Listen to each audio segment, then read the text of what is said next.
السلام علیکم، welcome to my channel. میں آج حضرت آدم علیہ السلام کے بارے میں بتانے جا رہی ہوں۔ اس ویڈیو کو اینڈ تک ضرور دیکھیں اور لائک سبسکرائب بھی کریں تاکہ آپ تک ساری ویڈیوز پہنچیں۔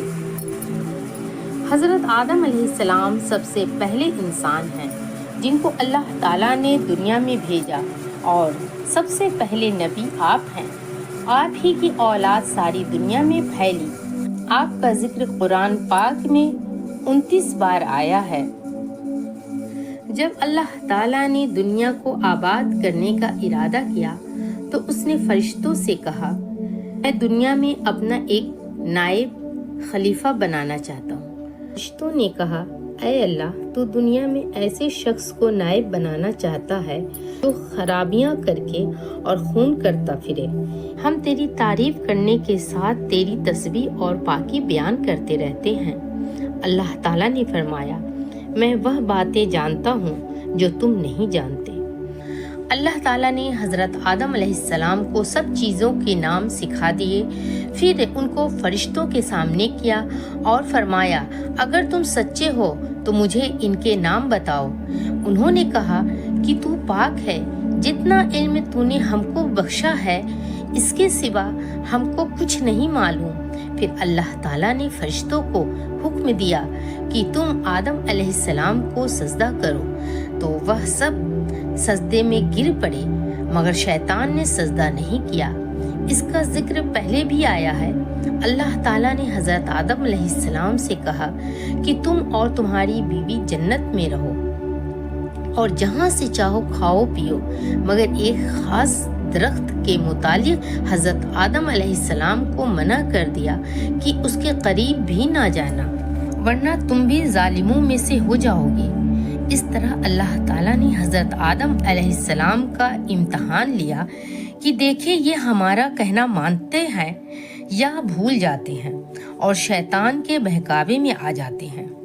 شیطان جو پہلے ہی حضرت آدم علیہ السلام سے ناراض تھا کہ ان کی وجہ سے وہ اللہ تعالیٰ کے دربار سے نکلا اور خدا تعالیٰ کی لعنت اس پر ہوئی، اور اس نے قسم کھائی تھی کہ میں حضرت آدم اور اس کی اولاد کو قیامت تک بہکاتا رہوں گا۔ اللہ تعالیٰ کا کہنا نہ مانے اور خوب برائیاں پھیلائے۔ وہ حضرت آدم اور ان کی بیوی حضرت حوا علیہ السلام کو برابر بہکاتا رہا کہ اس درخت کا پھل تم ضرور کھاؤ، اس کے کھانے سے تم فرشتہ بن جاؤ گے، جنت میں سے کبھی نہ نکلو گے۔ آخر ایک دن حضرت آدم علیہ السلام اور ان کی بیوی حضرت حوا بھول سے شیطان کے بہکاوے میں آ گئے اور درخت کا پھل کھا لیا۔ پھل کھاتے ہی جنت کا لباس ان کے بدن سے غائب ہو گیا اور وہ جنت کے پتوں سے اپنے بدن کو چھپانے لگے۔ اللہ تعالیٰ نے حضرت آدم علیہ السلام سے کہا کہ ہم نے کہہ دیا تھا کہ اس درخت کے پاس بھی نہ جانا اور شیطان کے کہنے میں نہ آنا، وہ تمہارا دشمن ہے۔ تم ان کے کہنے میں آ گئے، اب تم اور حوا جنت سے چلے جاؤ اور دنیا میں جا کر رہو۔ حضرت آدم علیہ السلام کو جنت سے نکلنے اور شیطان کے بہکاوے میں آنے کا بہت رنج ہوا اور بہت عرصہ تک اللہ تعالیٰ سے معافی مانگتے رہے اور روتے رہے کہ اللہ تعالیٰ مجھے معاف کر دیں۔ آخر اللہ تعالیٰ کو رحم آیا اور حضرت آدم علیہ السلام کو یہ دعا سکھائی کہ اے ہمارے رب، ہم نے اپنے اوپر ظلم کیا اور تو ہم پر رحم نہیں کرے گا تو ہم بڑا نقصان اٹھانے والوں میں سے ہو جائیں گے۔ تو حضرت آدم علیہ السلام نے یہ دعا بہت گڑ گڑا کر مانگی، اور اللہ تعالیٰ تو بہت رحم کرنے والے ہیں۔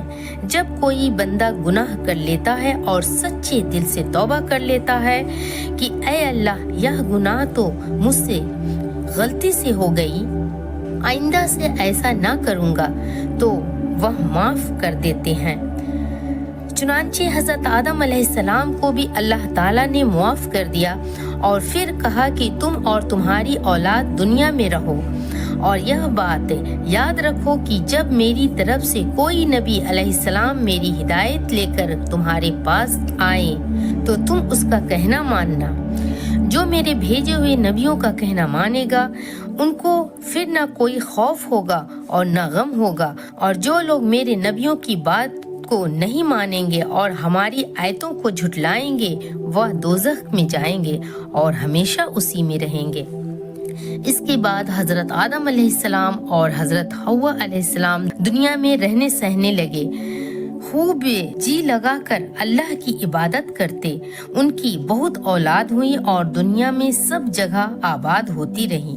حضرت آدم علیہ السلام اپنی اولاد کو یہی بات بتاتے رہے کہ تم کبھی شیطان کے بہکاوے میں نہ آنا، وہ ہمارا دشمن ہے اور ہم کو بری باتیں کرنے کے لیے بہکاتا رہتا ہے۔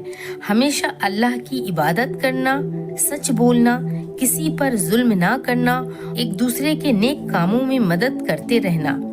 آخر کار حضرت آدم علیہ السلام 900 سال زندہ رہ کر وفات پائے۔ آج کے لیے بس اتنا ہی۔ اگلی ویڈیو میں آپ کو بتاؤں گی آدم علیہ السلام کے بیٹے قابل اور حابل کے بارے میں۔ تو جڑے رہیں میرے چینل اسلامک اسٹوریز، قرآن اسٹوریز کے ساتھ تاکہ نیکسٹ ویڈیو آپ تک پہنچ سکے۔ اللہ حافظ۔